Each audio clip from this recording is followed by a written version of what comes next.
Penging baon, papasok na ako. Ma, anong ulam? Ma, ano yung niluluto mo? Ma, nasaan ang lipstick ko? Ma, aalis lang kami saglit ha. Gagawa lang kami ng project. Ito yung mga salitang balang araw.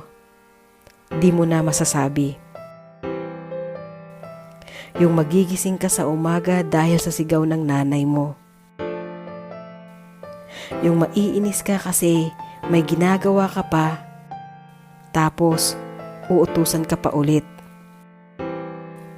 Yung medyo ginabi ka lang ng uwi, galit na galit agad. Yung nagpalaki sa'yo,